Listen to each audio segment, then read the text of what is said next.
que impacta de manera fundamental a la historia de México, que es el periodo conocido como la Guerra Sucia. Y bueno, Rafael Cabrera, adelanté algo antes del corte y te aprecio mucho que estés aquí para hablar del tema. Bienvenido al programa, muy buenos días.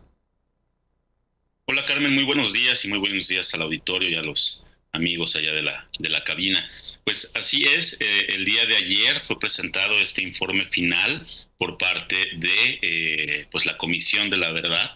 del Mecanismo para el Esclarecimiento Histórico. Fue presentado en un evento privado que fue encabezado por el subsecretario Arturo Medina, quien sustituyó a Alejandro Encinas, quien fue el primer funcionario en presidir esta comisión, que además hay que decirlo, es una comisión hermana a la de Ayotzinapa, y fue presentado en un evento en el que estuvieron presentes pues la titular de la Comisión de Derechos Humanos, representantes de la FGR, de los poderes. Fue un acto bastante grande, bastante nutrido, en la que estuvo la presencia de los tres comisionados autores de este reporte, que son David Fernández, Abel Barrera y Carlos Pérez Ricard. La cuarta comisionada, Eugenia Aller, ella decide hacerse a un lado por un tanto desacuerdos en la metodología, es lo que se nos informa, de este documento. Entonces terminan siendo tres comisionados quienes lo presentan. Y aquí es algo interesante, Carmen, porque ellos pues se manifestó la necesidad de que este informe sea presentado ante el presidente Andrés Manuel López Obrador,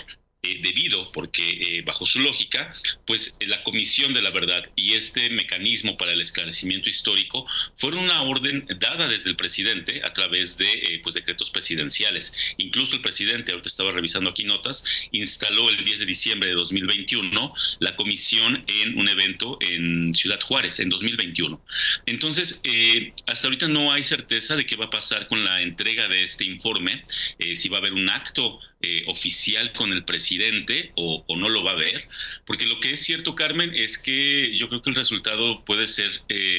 agridulce para el gobierno de Andrés Manuel López Obrador. Por un lado, este informe, que es la revisión histórica que ordenó el presidente a partir de un decreto, que él toma una serie de acciones llegando, por ejemplo, eliminar el Estado Mayor Presidencial, transferir el CNI al CISEN, y sobre todo un decreto de febrero de 2019 en el que él ordena la transferencia de documentos históricos que tuvieran que ver con violaciones a los derechos humanos, corrupción, represión política, social, etcétera,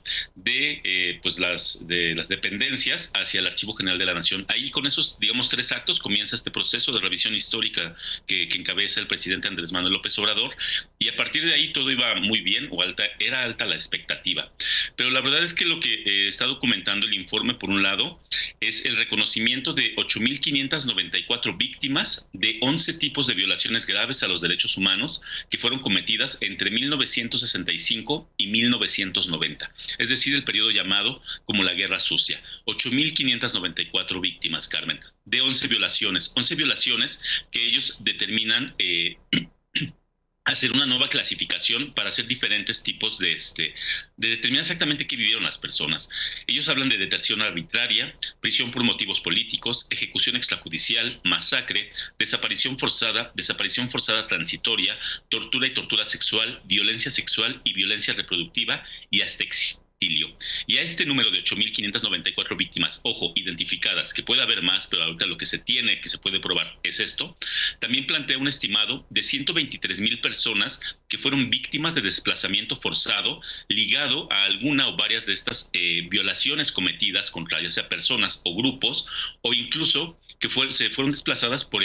acciones por parte del gobierno para el combate al narcotráfico. Y eso es parte de lo interesante del informe, Carmen, porque no se limita a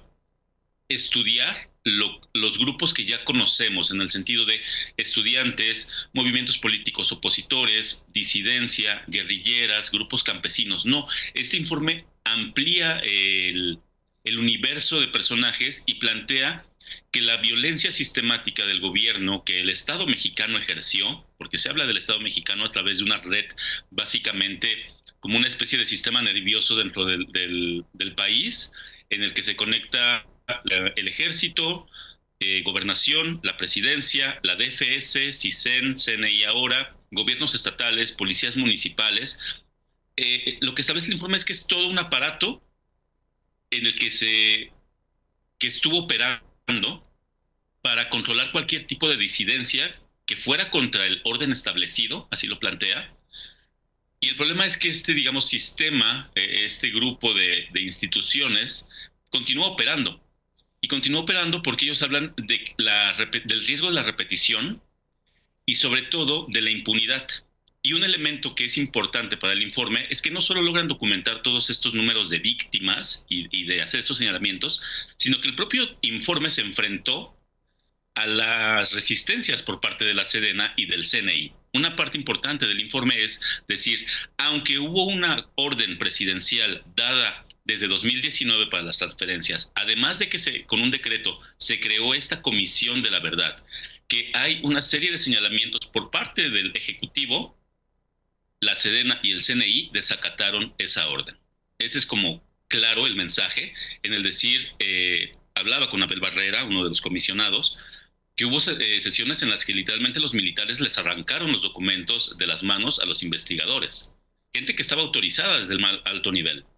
Que en un momento la Sedena les dio acceso a ver una parte del archivo donde estaban los ficheros, todo como un poco el inventario, y ellos lograron identificar cosas. Después hubo visitas en las que sospechosamente, ya cuando les iban a mostrar los documentos, estaban incompletos, les faltaban páginas, algunos no estaban, a pesar de que sí estaban en los índices o en los catálogos. Entonces, y un hostigamiento, ¿no? No llegaron a la violencia física ni nada así, pero sí llegó un momento, lo que dicen los investigadores y los comisionados, en que se volvió sumamente incómodo, en el que no se dieron las facilidades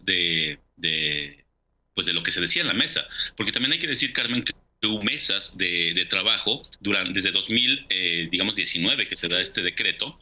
de la transferencia y que posteriormente hay otros decretos para crear la comisión y otras cosas más. Pero el punto es que siempre hubo un contacto entre CNI, Sedena, la comisión y particularmente a través de Alejandro Encinas, el subsecretario de Derechos Humanos, hoy que pues bueno, ya dejó el gobierno, se fue a la campaña de Claudia Sheinbaum, pero lo que sí señalan, y lo dice abiertamente Abel Barrera, es que sí hubo una falta de voluntad política, que hubo una falta de acompañamiento. Él también entiende que mucho del acompañamiento o de la atención mediática y gubernamental se dio más hacia la comisión de Ayotzinapa, por un tanto porque pues es un caso más vivo, ¿no? De una repercusión que todavía es palpable, por así decirlo, pero también los otros casos. Y es un poco la ironía del informe, porque el informe no solo hace una revisión desde el 65 hasta el 90, sino que también lo entreteje con casos como Ayotzinapa, Tlatlaya, Tanguato, San Fernando, y es como un juego de espejos el informe, Carmen, porque por un lado estamos viendo lo que pasó. ¿Por qué pasó? Porque lo explica el informe, hace una explicación de por qué pasó, qué repercusiones tuvo, qué recomendaciones hacemos, ¿no? Hacen una revisión integral. Eso es muy importante porque los investigadores dicen, quisimos poner las cosas en su contexto y poner todos los factores que participaron, ¿no?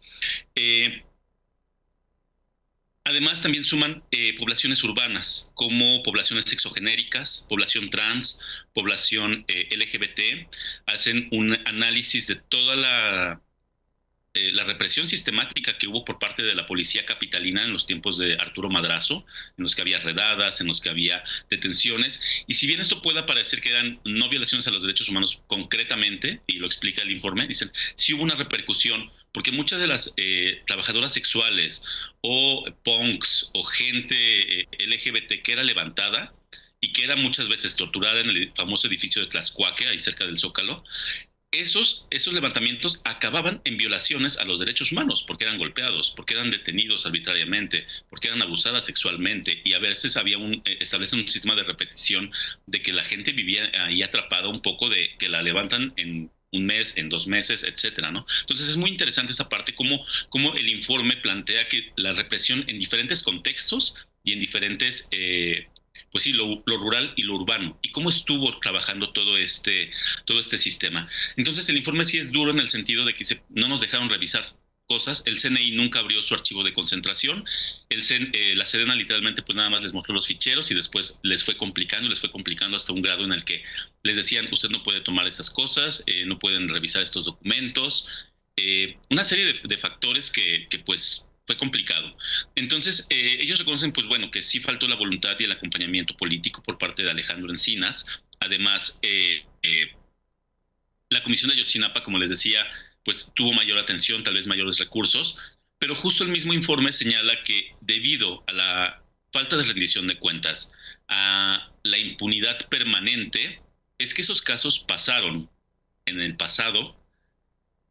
lejano, pero también están pasando como en Ayotzinapa, como en Tanguato. Y ese es el mensaje de que mientras no rindan cuentas estos organismos, vamos a estar en un sistema de repetición y de que ese sistema, ese como digamos doble poder que existía y que fue todo lo que operó la guerra sucia, va a continuar vivo, porque se están protegiendo entre ellos. Es parte del mensaje, sí, totalmente, Rafael, es parte de la esencia de este informe. Déjame interrumpirte un poco porque necesitamos un poco más de tiempo para poder hablar también esta mañana con David Fernández, y sabes que él va, bueno, pues después de esta entrevista tiene efectivamente con motivo de este informe que presentar y que hablar del tema. Entonces tenemos la oportunidad de hablar con David. Rafael, te agradezco muchísimo el informe que nos compartes, que hayas hecho este trabajo para que lo podamos mostrar como lo estamos mostrando en aristeguinoticias.com, este reportaje sobre el informe final del Mecanismo para la Verdad y el Esclarecimiento Histórico. Así que, Rafael Cabrera, estaremos en contacto y te aprecio muchísimo que estés aquí como siempre.